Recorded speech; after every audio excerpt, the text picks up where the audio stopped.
Have a nice day, student. Today we will start class 11. तो अब हम class 11 का सिलेबस स्टार्ट कर रहे हैं और आपकी जो बुक है वो सरकारी एनसीईआरटी या सरकारी एमपी बोर्ड के अनुसार सिलेबस है।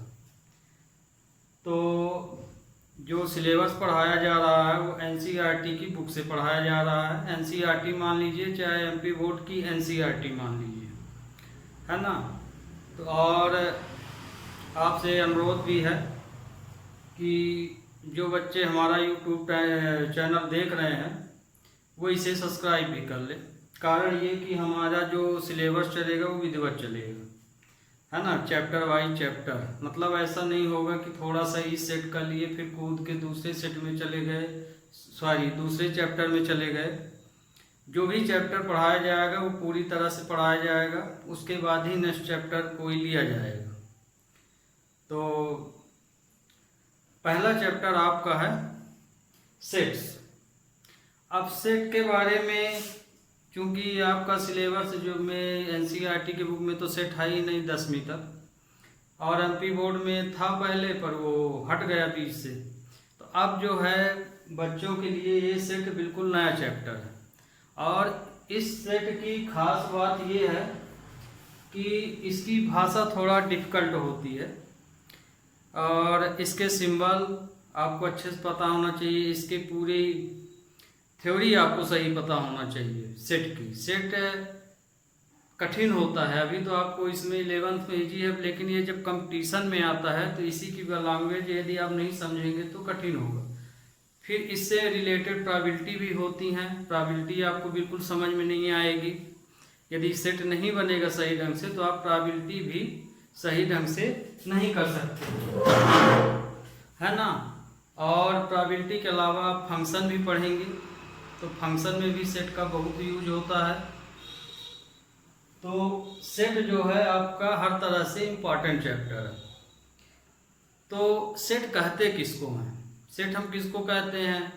आप लोग भी रोज मर्रा की ज़िंदगी में भी सेट का नाम लेते हैं कि हमने ये सेट, हमें ये सेट लेना, हमें ये सेट लेना है, इस तरह से बातें होती हैं। तो सेट का मतलब है कि एक माने वेल डिफाइंड ऑब्जेक्ट के बारे में आप बात कर रहे हैं। वेल डिफाइंड मतलब कि उसमें उसी तरह की चीज़ें हैं। जैसे आप कप लेंगे तो कप का एक ऐसा सेट लेंगे जो उसी तरह से हो, है ना, डिफरेंट टाइप का उसके अंदर ना रहे मन, और या कि डिफरेंट है तो वो भी डिफाइन हो उसमें।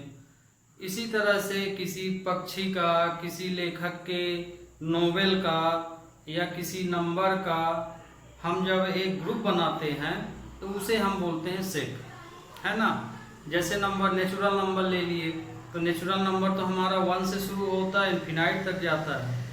तो उसी नेचुरल नंबर में हम कई प्रकार से लिख सकते हैं। जैसे इवन हम जैसे ये बना लिए कि चलो हम जो नेचुरल नंबर है इसमें हम इवन नंबर ले लें, तो इवन नंबर का सेट होगा नेचुरल नंबर के।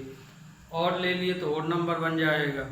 माने हमें कलेक्शन लेना है उसमें से। कलेक्शन लेना मतलब ओड नंबर का, नेचुरल नंबर तो सेट है और इनफिनाइट है, उसकी कोई लिमिट नहीं है नेचुरल नंबर की। तो उसके अंदर से हम भी लोग कई प्रकार से क्वेश्चन बना सकते हैं। जैसे ओड नंबर का सेट ले लिए, उससे रिलेटेड क्वेश्चन दे दिए।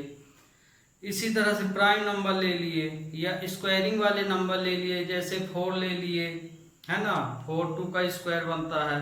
फिर 36 ले लिए, 16 ले लिए। इस तरह से जो नंबर लेंगे वो स्क्वायरिंग नंबर। तो माने वेल डिफाइंड उसमें होना चाहिए कि पता चला कि आप स्क्वायर वाला सेट बना रहे हैं। जैसे मान लीजिए 4 लिए, फिर 16 लिए, फिर इसी तरह 36 लिए, अब बीच में 32 ले लिए। तो ये वेल डिफाइन नहीं है, क्योंकि आप स्क्वायर वाले नंबर, स्क्वायर रूट वाले ऐसा नंबर ले रहे हैं जिसका परफेक्ट स्क्वायर रूट निकले, लेकिन बीच में आप 32 को घुसेड़ दिए, है ना, या 24 को घुसेड़ दिए, 25 को बाहर रख दिए, माने 5 का स्क्वायर 25 का 5 आए। तो वेल डिफाइंड का मतलब ये कि हम जिस तरह के नंबर या कोई ऑब्जेक्ट ले रहे हैं फिर उसमें उसी तरह की चीज़ें हों, दूसरी तरह की चीज़ें ना हो, इसको हम बोलते हैं वेल डिफाइंड। तो सेट की जो डेफिनीशन बनी तो क्या बनी सेट की डेफिनेशन बनी, any well defined collection of object, ऐसा ऑब्जेक्ट जो डिफाइन हो। तो अभी आपको हम बताएं कि डिफाइन कैसे होगा, उसे हम बोलते हैं सेट। फिर which are different from each other, लेकिन उस सेट के अंदर डिफरेंट टाइप के ऑब्जेक्ट हों। डिफरेंट टाइप का मतलब यहाँ ये है कि जैसे आप सेट बना रहे हैं, हम अभी अभी जैसे बताए कि स्क्वायर रूट, तो जैसे 4 लिए, 4 का परफेक्ट रूट निकलेगा। 4 के बाद अब हम 4 न लें, वो है ना, 4 लेंगे तो डिफरेंट ऑब्जेक्ट रह कहाँ गया, 4 लिए, फिर 24 का जैसे 16 ले लिए, फिर 25 ले सकते हैं, जिसका इस परफेक्ट स्क्वायर रूट निकले वो लिख सकते। या तो ऐसा भी और नंबर का जैसे लिए 1, 3, 5, ये वेल डिफाइंड माना जाएगा। तो इस तरह के लिए बोलता है कि जो सेट आप ले रहे हैं वो तो ठीक है, पर उसमें जो ऑब्जेक्ट हैं, जो नंबर लिखे तो वही ना हो, डिफरेंट टाइप के ऑब्जेक्ट हों और उसी लेवल के हों। और नंबर लियो तो ओड ही हो। इसी तरह तो इसका मतलब which are different from each other and which can see or think is called a set. और सेट ये तो मान लीजिए हम लोग सेट के अंदर रखेंगे तो वो वेल डिफाइंड होगा। आप थिंक का मतलब यहाँ पे ये है कि जो चीज़ मन में सोच रहे हैं, ऐसी चीज़ जिसके बारे में कल्पना किए, अब कोई नहीं जानता, आपने ऐसी कल्पना कर लिए, ऐसी वस्तुओं कल्पना कर लिए कि जो सेट का काम कर रहे हैं, और उसे मन में आप बना लिए कि ये ऐसा ऐसा रखेंगे तो ये भी एक सेट बन जाएगा, उसे बोलते हैं थिंक। माने आप सोच के एक सेट बना रहे हैं, उसको लिख के रिप्रेजेंट नहीं कर रहे हैं, और जो आपने थिंक माने सोच लिया उसी को फिर आपने रिटर्न में लिख लिया, तो ये है। और जिसे आप देखते हैं, देखने का मतलब जैसे जंगल गए तो जानवरों को देखे, बाजार गए तो कई प्रकार के आदमियों को देखे, तो उसमें भी एक ग्रुप बना लिए कि ये आदमी इस तरह से एक समान दिख रहे हैं तो इन्हें एक सेट में रख सकते हैं, ये अलग दिख रहे हैं तो अलग से। क्लास में गए तो क्लास में बना सकते हैं, जैसे क्लास में 2 तरह की लोग ही रहते हैं, तीसरा तो रहता नहीं, 2 तरह के मतलब कि बॉय या गर्ल ही रहेंगे, तो आप उसमें सेट बना दिए, एक बॉय का सेट बना दिए, गर्ल का सेट बना दिए, तो बॉय का सेट और गर्ल का सेट डिफाइन हो गए, तो वो सेट है। अब सेट तो आपको समझ में आ गया होगा। अब सेट जैसे ये हम एग्जाम्पल लिखें, सेट कहते किसको हैं, तो कुछ एग्जाम्पल लिखें, जैसे नेचुरल नंबर, इंटीजर या कोई रियल नंबर हो, या इसके अलावा भी अभी आपको हम बताएं जैसे किसी विशेष राइटर के नोवेल को लिखना हो आपको, या क्रिकेट टीम है उस टीम के प्लेयरों का नाम लिखना हो, लेकिन क्रिकेट टीम से मतलब यहाँ की जो क्रिकेट टीम घोषणा हो उसके अंदर से, यदि घोषणा नहीं हुई है क्रिकेट टीम की और ये बोल दिया गया कि मोस्ट पॉपुलर किसी 10 खिलाड़ियों का नाम लिखो, तो ये वेल डिफाइन नहीं है। फिर जब ये क्वेश्चन आएगा तो हम ऑलरेडी समझाएंगे। तो ये सेट की डेफिनेशन हुई। अब सेट को हम रिप्रेजेंट कैसे करते हैं? सेट को हम 2 तरह से ही रिप्रेजेंट कर सकते हैं, एक टेबुलर फॉर्म और दूसरा रोस्टर फॉर्म। टेबुलर फॉर्म का मतलब ये होता है कि जिसे हम अपनी भाषा में लिख सकें, है ना। किस तरह का, जैसे मान लीजिए हम जैसे ये लिए हैं, ये क्या दिख रहा है आपको, एक नंबर दिख रहे हैं, नंबर दिख रहे हैं माने 2, 4, 8, 16 ये लिखे हैं। अब इस तरह के नंबर की खास क्या बात आप देख रहे हैं, जैसे 2, 4, 8, 16, 32 लिखे हैं, तो इस नंबर की जो खास बात देखें उसे अपनी भाषा में यहाँ पे लिखते हैं। तो इसका तो हम यहाँ एग्जाम्पल ही दे दिए हैं। तो जैसे देखिए इस तरह का कोई नंबर है, उसको हम इस तरह से लिख देते हैं। देखिए 2 की पावर n बन रहा, माने 2 की पावर n का मतलब यहाँ n एक नेचुरल नंबर है, 1 रख देंगे तो 2 आएगा, 2 रख देंगे तो 4 आएगा, फिर 3 रख देंगे तो 8 आएगा, ये इसीलिए इनको अपोजिट में रख दिए हैं। तो इस नंबर को जब आप इस लैंग्वेज में लिख दें तो उसे बोलते हैं टेबुलर फॉर्म। इस नंबर को, ये जो नीचे लिए हैं यहाँ पे, तो इस नंबर को जो इस सेट में दी गए हैं, इस नंबर को जब हम इस लैंग्वेज में लिख दें तो उसे बोलते हैं टेबुलर फॉर्म। अब टेबुलर फॉर्म में देखिए ये सिंबल है उसका, x सच दैट एक्स, ये जो रेशियो का साइन देख रहे हैं इसे हम बोलते हैं सच दैट। सच दैट का मतलब होता है यहाँ पे ऐसा कि, या यक्स यहाँ पर ऐसा है, इसको ये बोलते हैं। तो इसीलिए इसको बोलते हैं एक्स सच दैट एक्स। यहाँ पे यक्स इस प्रकार से है कि, इस ये मतलब है सच दैट का। फिर उसके आगे हम इसमें लिखते हैं, तो ये आपका हो जाएगा टेबुलर फॉर्म। दूसरा फॉर्म है रोस्टर फॉर्म। जैसे हम मान लो ये क्वेश्चन दिए, अब ये डिफाइन है 2 की पावर n लिखा हुआ है, और 2 की पावर n के अलावा फिर इसकी एक कंडीशन हम आगे लिख दिए हैं, ये n लेस देन 6। यहाँ n का मतलब है नेचुरल नंबर, लेकिन नेचुरल नंबर हमको 6 से छोटा लेना, माने 1 से 5 तक हम ले सकते हैं इस सिंबल के अनुसार। ये नहीं कि नेचुरल नंबर है तो हम कुछ भी लिख दें। यहाँ पे आपको कंडीशन भी देखनी पड़ेगी कि नेचुरल नंबर तो हम ले रहे हैं, पर क्या उसकी कोई कंडीशन दी है कि नहीं। तो जैसे इसकी कंडीशन दी है कि हम नेचुरल नंबर तो लेंगे n में, लेकिन कहाँ, लेस देन 6 से छोटी। तो यानी 1 से 5 तक नंबर यहाँ जब हम लिखेंगे तो हमें ये मिलेगा। तो इसका मतलब यहाँ पे ये हुआ। रोस्टर फॉर्म का मतलब है इस तरह से आपको दे दिया गया क्वेश्चन, बोल दिया गया कि ट्यूबुलर फॉर्म को रोस्टर फॉर्म में बदलिए। माने ये हम क्वेश्चन दे दिए और बोले कि इसको आप रोस्टर में बनाइए, तो मतलब ये कंडीशन दी है, तो n की वैल्यू लेस देन 6 दी है, तो माने n की वैल्यू हम क्या लिख सकते हैं, 1 2 3 4 5।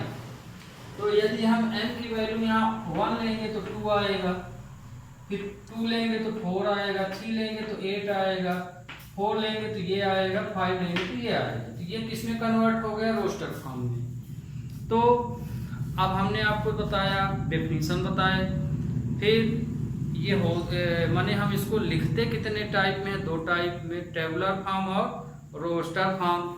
अब सेट होते कितने प्रकार के, मेन सेट 3 ही प्रकार के होते हैं। ये आप जो डिसजॉइंट सेट लिखे हैं हम इसको शामिल जरूर कर लिए हैं, पर सेट कोई पूछे तो होते कितने प्रकार के, तो 3 प्रकार के होते हैं, फिनाइट सेट, इनफिनाइट सेट और एम्प्टी सेट। फिर और सेट आप जो भी पढ़ेंगे तो सब इन्हीं तीनों के अंदर ही बनते हैं। जैसे आप टेंस पढ़ते हैं तो मेन टेंस 3 ही प्रकार पढ़ते हैं, लेकिन जब उन 3 के अंदर घुस जाते हैं तो 12 प्रकार से हो जाते हैं। इसी तरह इसमें भी है। तो आप जो भी सेट का नाम पढ़ेंगे बीच बीच में तो वो इसी के सब अंदर आएंगे। इसको हम इसलिए लिख दिए कि अच्छा लगा, इसमें ये अलग ढंग का थोड़ा डिफाइन था तो हमने सेट के अंदर लिख लिया है। पर आपको ध्यान रखना है कि सेट आगे मेन 3 ही प्रकार के होते हैं, फिर उसके आगे जो भी होगा तो होगा। तो ये देखिए टाइप ऑफ सेट। तो टाइप ऑफ सेट में ये मेन 3 प्रकार के हैं ये। ओके, पहला सेट है फिनाइट सेट। फिनाइट सेट का मतलब ऐसा कि हमें दोनों एलिमेंट पता हो, begin and start and last, माने पहला नंबर पता हो और लास्ट वाला पता हो, माने बिगिनिंग नंबर पता हो और एंडिंग नंबर पता हो, उसे हम बोलते हैं फिनाइट सेट। जैसे ये देखिए हम 1 2 3 लिखे हैं, तो 1 बिगिनिंग पॉइंट हो गया, बिगिनिंग एलिमेंट, और 3 कौन सा हो गया, लास्ट वाला एलिमेंट हो गया, एंडिंग पॉइंट हो गया। तो मतलब हमें जिसमें पहली डिजिट और लास्ट डिजिट पता हो वो फिनाइट में आएगा। तो ध्यान रखिएगा, जो हम सेट के अंदर डिजिट लिखते हैं उसको हम डिजिट नहीं बोलेंगे, है ना। डिजिट जैसे हम लोग जनरली यूज कर लेते हैं, लेकिन जब हम सेट पढ़ रहे हैं और सेट के अंदर कोई भी चीज रखते हैं तो उसको हम हमेशा एलिमेंट बोलते हैं। जैसे ये 1 2 3 है तो ये एलिमेंट है ना। किसके एलिमेंट है, नेचुरल नंबर के एलिमेंट। तो जिसमें पहला एलिमेंट और लास्ट एलिमेंट हमको पता हो वो फिनाइट सेट होगा। इनफिनाइट सेट में बिगिनिंग एलिमेंट दिया है लेकिन लास्ट वाला एलिमेंट ना पता हो। जैसे ये 1 से तो स्टार्ट हो गया पर लास्ट नहीं पता है, ये डैश है, माने इनफिनाइट तक गया है। तो मतलब कि हमें इसकी एंडिंग एलिमेंट नहीं पता है, इसलिए इनफिनाइट सेट माना जाएगा। एम्प्टी सेट का मतलब है कि ऐसा सेट जिसके अंदर कुछ भी ना हो, जीरो भी ना हो।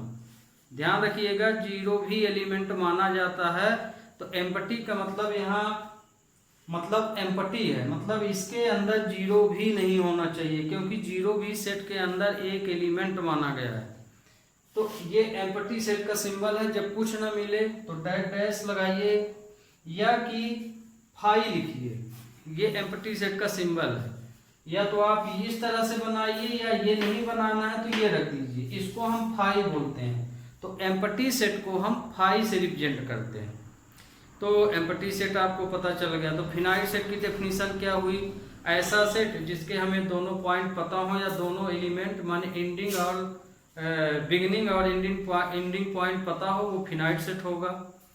इनफिनाइट सेट ऐसा सेट जिसका बिगिनिंग एलिमेंट तो हमें पता है लेकिन लास्ट एलिमेंट नहीं पता है उसका कि कहाँ इसका एंडिंग होगा, इसलिए वो इनफिनाइट सेट है। एम्पटी सेट है जिसमें कोई एलिमेंट प्रेजेंट ना हो, वो एम्पटी सेट है। तो ये देखिए, ये हम आपको टाइप बताए। अब सिंबल में आ जाइए, सेट के सिंबल।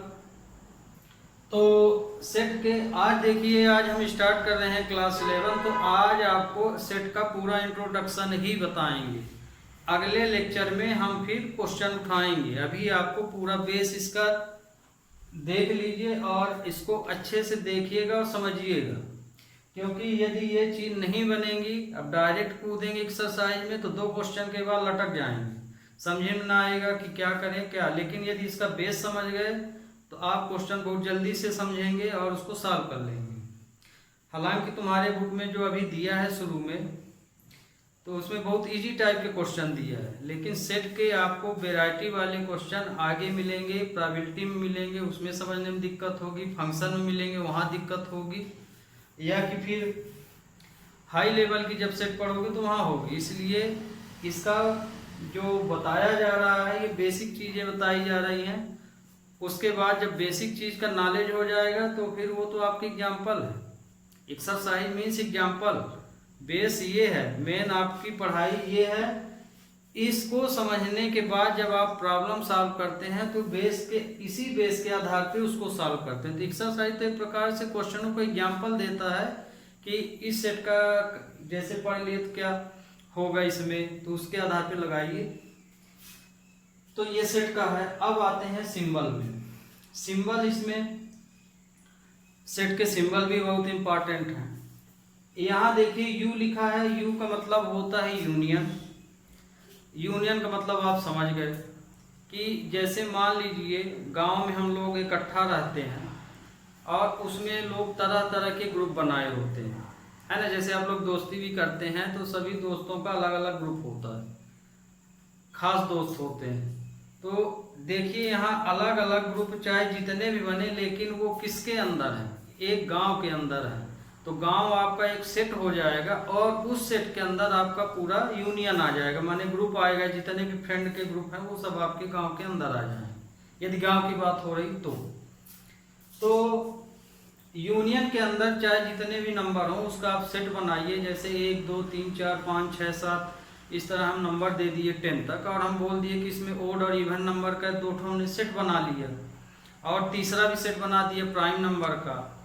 तो हम यहाँ ओड नंबर, प्राइम नंबर और इवन नंबर बहुत सारे सेट बना सकते हैं। 1 2 3 से 10 तक दिया है नंबर, लेकिन वो सब सेट हम जो बनाए हैं 10 के अंदर वो हैं किसके अंदर?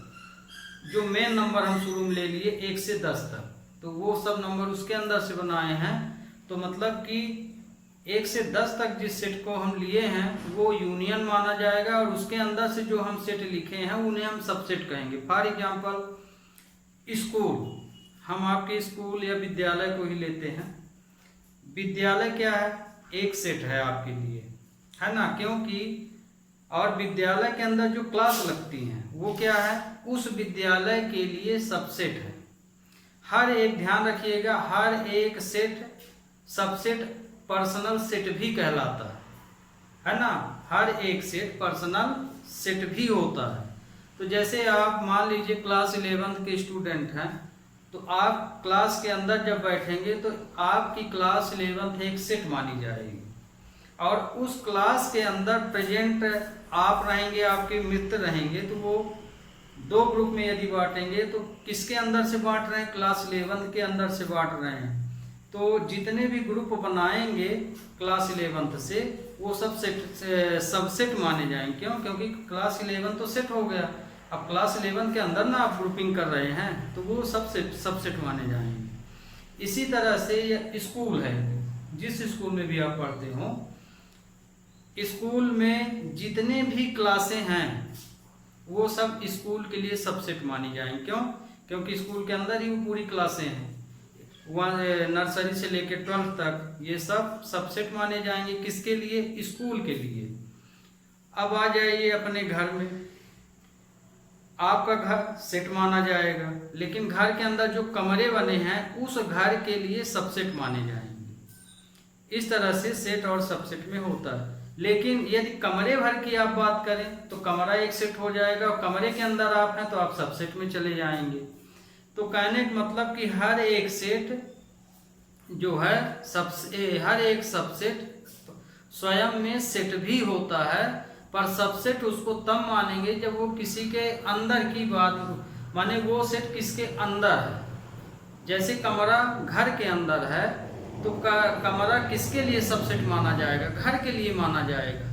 लेकिन जब कमरे के अंदर हम अपने बारे में बात कर रहे हैं या ग्रुप के बारे में, तो कमरा एक सेट हो जाएगा और आप सब सेट हो जाएंगे। इस तरह से इसको समझ लीजिए। तो यूनियन का मतलब है कि सभी नंबरों को जब एक साथ लिख दें या जो भी सेट बनाए हैं उनको एक साथ शामिल कर दें, उसे हम बोलते हैं यूनियन। फिर यूनियन के जब क्वेश्चन आएंगे तो ऑलरेडी समझेंगे आप। फिर इंटरसेक्शन का मतलब ये कि मान लीजिए बहुत सारे सेट हैं, एक हो दो हो, एक तो मतलब नहीं है, दो सेट हो तभी निकलेगा। तो जब एक से ज़्यादा सेट हो और उसमें से हम सोचें कि इसमें कॉमन चीज़ क्या है। जैसे मान लीजिए एक सेट में हमने रख दिया गाय बैल भैंस, माने जानवर रख दिए, पालतू जानवर रख दिए, और एक सेट में जंगली जानवर रख दिए। अब हम इसमें ये देखें कि कॉमन क्या है। तो देखिए हम दो तरह के सेट बनाए हैं, एक जंगल पालतू हम बोल रहे हैं डोमेस्टिक, एक वाइल्ड बोल रहे हैं, वाइल्ड एनिमल का सेट है। अब इन दोनों में हम जो भी जानवर रखे हैं तो इसमें कुछ भी कॉमन नहीं है ना? क्यों? क्योंकि एक में हम डोमेस्टिक बोल रहे हैं, एक में वाइल्ड बोल रहे हैं। तो डोमेस्टिक और वाइल्ड में यदि हम जानवरों का सेट में कॉमन चीज रखें तो कोई भी कॉमन नहीं मिलेगा। तो जब इन दोनों सेट में कुछ भी कॉमन नहीं है तो उस स्थिति में हम इसको बोलते हैं डिसजॉइंट सेट। क्या बोलेंगे? Disjoint set. लेकिन अब इसमें ज्वाइंट जैसे करना है इसी को कि हम वाइल्ड एनिमल और डोमेस्टिक तो लिए, पर इसमें ऐसे जानवर को इंटरसेक्शन में लेना है जिनमें 4 पैर है ना। तो 4 पैर वालों का सेट में आपका शेर भी आ जाएगा, इधर से डोमेस्टिक से गाय भी आ जाएगी आपकी। तो यदि हम किसी पर्सनल कंडीशन के हिसाब से करेंगे तब कॉमन मिलेगा। लेकिन यदि हम पर्सनल कंडीशन में ये बोल दें कि डोमेस्टिक एलिमेंट को ही आपको इंटरसेक्शन में कॉमन लेना है, जैसे हम 2 सेट बोले, कौन सा सेट बोले? डोमेस्टिक और वाइल्ड। हम अब यहाँ एक कंडीशन देते हैं आपको कि इनमें से जो हम इंटरसेक्शन निकालेंगे वो क्या निकालेंगे कि जिनके 4 पैर हो। जैसे भाई वाइल्ड एनिमल जैसे हम लिए तो 4 पैर सभी के हैं, तो लगभग सभी आ जाएगा। यहाँ हम पक्षियों को नहीं लिए, ध्यान रखिएगा। हम एनिमल बोल रहे हैं तो एनिमल में आपके 4 पैर वाले अधिकांश जानवर होते हैं, जिसके 2 पैर होंगे तो उसको अलग कर देंगे, तो सभी आ जाएंगे। जो 2 पैर वाला वो अलग हो जाएगा, माने आप नहीं आएंगे। यदि आप अपने अंदर रखते हैं उसको तो 4 पैर का बोल रहे हैं तो 2 पैर वाला फिर उसमें नहीं लेंगे। तो ये इंटरसेक्शन माने दोनों में जो एलिमेंट कॉमन हो उसे बोलते हैं इंटरसेक्शन। ठीक, जैसे ये वाला हो गया इंटरसेक्शन। जैसे हम नहीं समझ में आया तो हम एक नंबर से बता देते हैं। मान लीजिए एक सेट ये है, हम इसको समझा रहे हैं, और एक सेट बी है, 4 5 6 ले लिए मान लीजिए। अब बोले कि इसका इंटरसेक्शन, तो इसमें देखिए इन दोनों सेटों में कुछ भी कॉमन नहीं है तो इंटरसेक्शन नहीं निकलेगा। मतलब ये डिसजॉइंट का एग्जांपल है। जब कोई एलिमेंट कॉमन ना हो, जैसे हम ये सेट लिए, इसमें कुछ भी कॉमन नहीं है तो ये डिसजॉइंट माना जाएगा। लेकिन मान लीजिए अब यहाँ हम एक नंबर लिख दिए 3, तो इसमें देखिए ए में भी 3 है और इसमें भी 3 है, तो मतलब कि ए इंटरसेक्शन बी का मतलब क्या हो गया कि 3 इसमें कॉमन है, ये ए इंटरसेक्शन बी माना जाएगा। माने जो नंबर कॉमन है उसको आप लिख दीजिए, पर ध्यान रखिए ब्रैकेट रहना चाहिए क्योंकि ये सेट का सिंबल है। अब इसी में मान लीजिए यूनियन बोल दें, इसका यूनियन निकालिए पहला वाला। तो यूनियन का मतलब है ए यूनियन बी, इसका मतलब है कि दोनों में जितने भी एलिमेंट हैं सबको लिख दीजिए, पर रिपीट डिजिट नहीं करना है। मान लीजिए इसमें भी 3 है, इसमें भी 3 है, तो 3 को 2 बार मत लिखिए, एक ही बार लिखिए। तो जैसे 1 2 3 5 6 ये यूनियन कहलाएगा, ये यूनियन है, ये इंटरसेक्शन। तो इसमें रिपीटिंग डिजिट नहीं लेते हैं, ध्यान रखिएगा। और डिसजॉइंट भी बता दिए आपको, तो आपको ये इतना समझ में आ गया। अब इसमें सबसेट में आ जाएंगे, ये तो सब आपको बता दिए, हम मिटा सकते हैं जस्ट। अब देखिए आपको इस सिंबल को हम बता रहे थे अभी, तो ये देखिए यहां तक बताए थे। तो यहां पे अब फिर एक एग्जांपल हम लेते हैं। ये मान लीजिए U है, एक हम यूनियन ले लिए 1 2 3 4 5 6 7 8 ये ले लिए। U को यूनियन बोलते हैं और यूनिवर्सल सेट या सुपर सेट भी बोलते हैं। तो U का मतलब ध्यान रखिएगा। अब इसके अंदर से हमने 1 2 3 4 नंबर लिए, फिर B में ले लिए 4 5, ये C में ले लिए 1 3 4, ये देखिए हम यहाँ इतने एग्जाम इस तरह से लिए क्वेश्चन। अब इसमें आप सेट और सबसेट भी समझिए। ये देखिए A B C, इन तीनों में जो भी हम एलिमेंट लिए हैं, जैसे A में ये एलिमेंट लिए, B में हम ये एलिमेंट लिए, C में ये लिए। अब आपसे पूछा जाए कि A B C, क्या A B C set U के सबसेट होंगे कि नहीं? तो A set B set C set U के सबसेट होंगे। क्यों होंगे? क्योंकि हम जो भी ये इसके अंदर A B C में एलिमेंट प्रेजेंट हैं वो सब U के अंदर हैं। इसलिए एक देखिए 1 2 3 4 लिए, तो यहाँ U में 1 2 3 4 प्रेजेंट है, मतलब कि A के पूरे एलिमेंट U में प्रेजेंट है। इसलिए A जो है U का क्या माना जाएगा? सबसेट। तो इसको हम कैसे लिखेंगे? A subset U। ध्यान रखिएगा, आपको जो एलिमेंट जो सेट है उसको आपको यहीं लिखना है, उसको आपको यहाँ सबसेट आएगा हमेशा। सबसेट का मतलब यहाँ पे ये है, दूसरे ढंग से भी समझ लीजिए, ये तो सबसेट का साइन है, और आपको अपने ढंग से तो यहाँ सेट यहाँ सबसेट। सेट और सबसेट यहाँ क्या होगा कि सबसेट हमेशा सेट के अंदर प्रेजेंट रहता है। तो मतलब यहाँ पे A के पूरे एलिमेंट U के अंदर है, इसलिए A सबसेट माना जाएगा और U एक सेट माना जाएगा।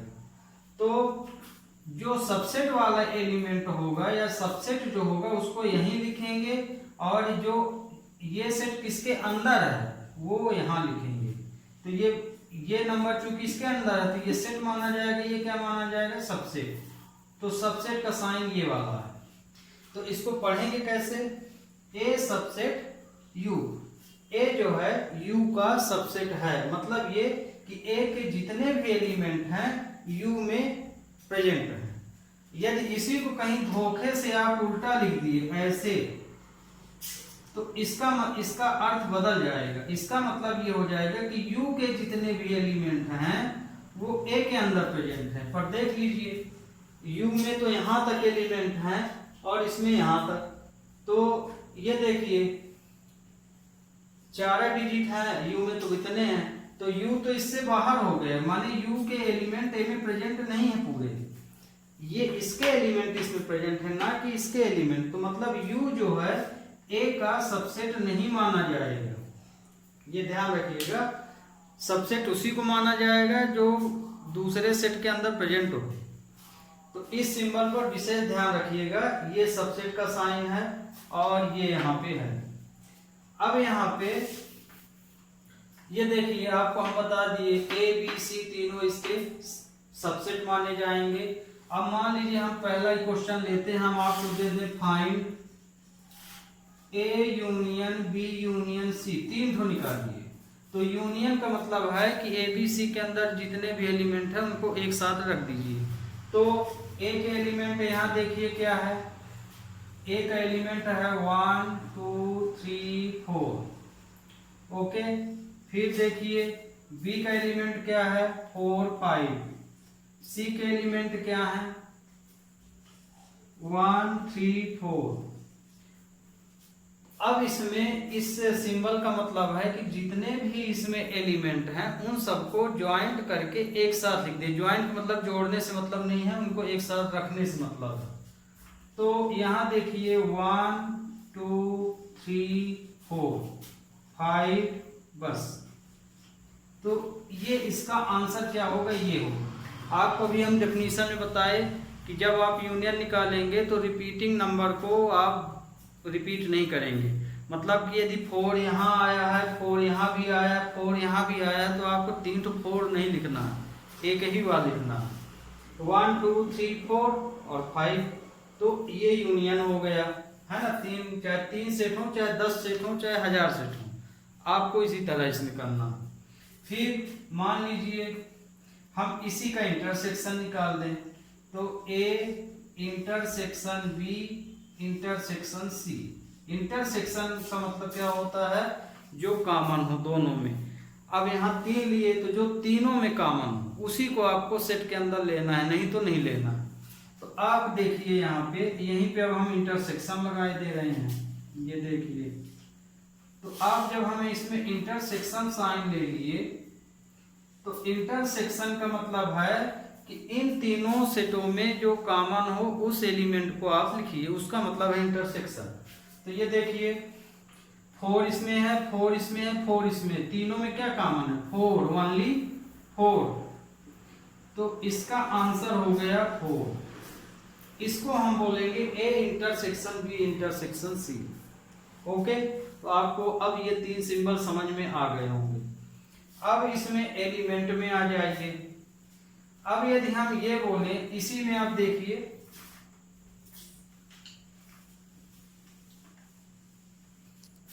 अब इसी में देखिए एलिमेंट यू के अंदर से हम ले रहे हैं। तो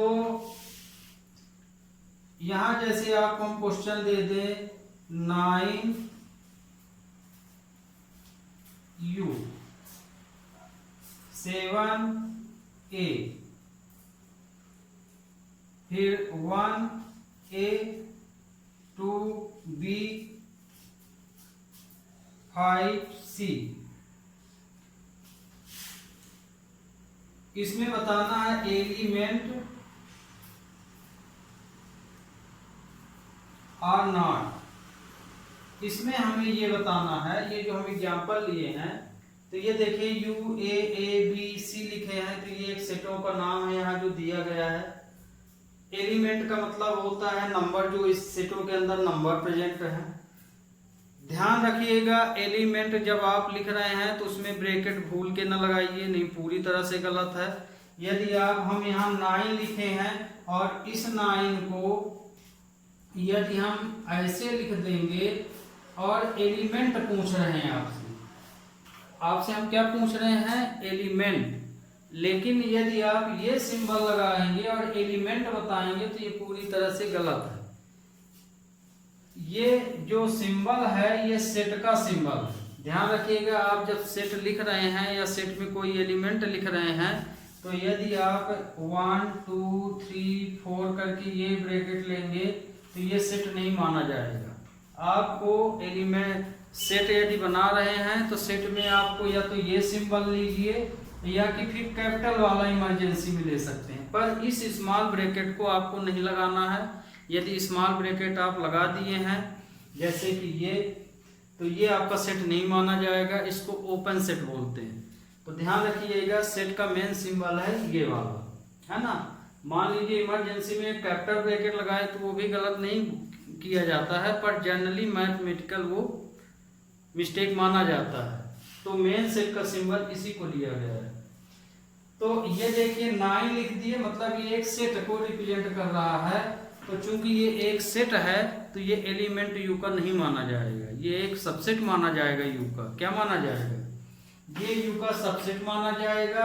लेकिन 9 भर लिखे हैं तो 9 जो है यू का एलिमेंट माना जाएगा। तो कब माना जाएगा? यू के अंदर की बात हो रही, तो यू के अंदर हम लिए हैं 1 से 8 तक, तो 1 से 8 तक लिए 9 तो है ही नहीं है इसमें, इसलिए 9 जो है यू का एलिमेंट नहीं होगा। तो 9 not belong to U element. तो ये जो साइन है ये एलिमेंट का साइन है, और इसको हम चलतू भाषा में या जनरली बिलोंग भी बोलते हैं। तो आप ध्यान रखिएगा। तो इसको हम पढ़ेंगे 9 नॉट बिलोंग टू यू, या 9 यू का एलिमेंट नहीं है। 7, क्या 7 ए का एलिमेंट है? 7 नहीं प्रेजेंट है, मतलब 7 नॉट बिलोंग्स टू ए, मतलब 7 भी ए का एलिमेंट नहीं है। 1 है तो इसमें बिलोंग आ जाएगा। 2 भी है, 2 बी में नहीं है, मतलब ये नॉट बिलोंग आ जाएगा। बी के अंदर की बात हो रही। 5 सी के अंदर की बात, ये भी नॉट बिलोंग। तो ये एलिमेंट का साइन हो जाता है ना। तो ये देखिए इन दोनों में आपको डिफरेंट अब समझ में आ गया होगा। ये सबसेट यू का माना जाएगा, तो यू के अंदर चूंकि नहीं है ना, नहीं है तो ये नॉट सबसेट होगा। क्या होगा? नॉट सबसेट, पर सेट माना जाएगा, ध्यान रखिएगा। लेकिन क्योंकि अब 9 उसके अंदर नहीं है तो हम क्या लिख रहे हैं? Not subset. तो आपको हम इसका बता दिए, इतना परिचय आपका हो गया। अब आते हैं यू डैश पर। यू डैश पे आते हैं तो यहाँ पे अब जैसे यू डैश, डैश जो साइन लगा है उसे हम कॉम्प्लीमेंट बोलते हैं। कॉम्प्लीमेंट का मतलब होता है पूरक, और अपने यहाँ पूरक का मतलब यह है कि जो भी यू में दिए गए हैं उनको छोड़ के एलिमेंट लिखिए, वो है कॉम्प्लीमेंट। जैसे मान लो हम यहाँ यू डैश लिखे हैं और बोल दें कि इसका आंसर यू डैश क्या होगा, तो यू डैश का मतलब अभी हम आपको क्या बताए, जो भी यू में एलिमेंट प्रेजेंट हैं उनको छोड़ के आप एलिमेंट लिखिए। तो यू में क्या प्रेजेंट है? 1 से 8 तक नंबर, तो इनको छोड़ के हमें आंसर देना।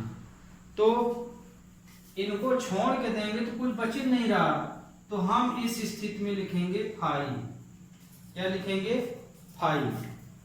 तो इसका आंसर होगा 5। मान लीजिए अब इसी में हम बोल दें कि इसका भी कॉम्प्लीमेंट निकालिए, ऐसे ये जैसे ये निकाल लिए, फिर इसका भी कॉम्प्लीमेंट निकालो। तो मतलब ये कि 5 यू डैश की वैल्यू क्या है? 5। तो 5 को छोड़ के यू डैश में जो भी उनको लिख दीजिए। तो ये वैल्यू हम कहाँ से लेंगे? यहाँ से लेंगे, तो फिर से यही आ जाएगा, क्योंकि यू डैश की वैल्यू यू हो जाती है ना। किसी भी एलिमेंट के डबल कॉम्प्लीमेंट जब लेंगे तो उसकी वैल्यू सेम ओरिजिनल आ जाती है, जहां से आप चले थे वही हो जाएगी। तो ये हुआ। अब इसको जैसे हम यहां से लेते हैं, जैसे हमें ए डैश बताना है।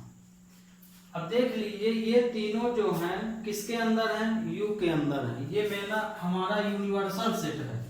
अब जैसे हमें ए सेट का कॉम्प्लीमेंट बताना है तो इसका कॉम्प्लीमेंट हम यहीं से लेंगे, क्योंकि ये सेट इसका सबसेट है।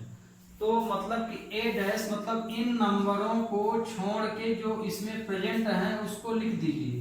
1 से 4 तक ये नंबर छूट जाएंगे तो बचेंगे ये, तो ए डैश हो जाएगा 5 6 7 8 ये। अब मान लीजिए इसको भी निकालना जाए ये, तो मतलब ये कि इनको छोड़ के लिख दीजिए। तो इनको छोड़ के लिखेंगे तो फिर यहीं पहुंच जाएंगे 1 2 3 4। तो इसी के मतलब ये कि ए डबल डैश जब लेंगे तो अपने ओरिजिनल पोजीशन में पहुंच जाएंगे, माने ए में पहुंच जाएंगे। तो इसको बोलते हैं कॉम्प्लीमेंट। कॉम्प्लीमेंट का मतलब पूरक। जो एलिमेंट दिए गए हैं उनको छोड़ के आप अदर एलिमेंट लिखिए। ध्यान रखिए सभी सेटों में जितने भी तरह की आप सेट पढ़ें या बनाएं या लिखें, सब में 5 प्रेजेंट होता है। जैसे ये हम लिखे हैं तो इसमें भी एक 5 सेट है जिसे हम नहीं लिखते हैं। जैसे आप कोई भी वेरिएबल जब पढ़ते हैं तो क्या वहां लिखते हैं, मल्टीप्लिकेशन से हो या डिवाइड में हो। जैसे मान लीजिए हम x² लिखें तो इसमें ऑलरेडी इसका कोफिशिएंट 1 माना जाएगा, इसको हम नहीं लिखते। इसी तरह सेट में 5 है, 5 हमेशा हर एक सेट में प्रेजेंट होता है, ध्यान रखिएगा, है ना। जब जरूरत पड़ती है तब उसे अलग से लिखते हैं, लेकिन जब हम ये लिख दिए हैं तो इसका मतलब इसके अंदर ऑलरेडी 5 प्रेजेंट है। 5 माने कुछ नहीं, कोई एलिमेंट नहीं, तो ये 5 हो गया। ये सेट का सिंबल, तो ध्यान रखिएगा एम्प्टी सेट का सिंबल ये है, इसका ये। तो अब इसमें ये आपको परिचय दिए, तो परिचय तो आपका इसमें अब पूरा हो गया है। और जो भी बीच बीच में अब आएंगे कुछ नियम तो उसको बता देंगे। मेन नियम इतना ही था, और हल्के फुल्के जो नियम हैं उसको बता देंगे जब हम सेट के अंदर पढ़ाएंगे। और आपसे रिक्वेस्ट है कि आज से शुरू है जो हमारा चैप्टर, और जो बच्चे हमारा यूट्यूब चैनल देख रहे हैं तो वो सब्सक्राइब कर सकते हैं और हमारे साथ पढ़ सकते हैं। ओके।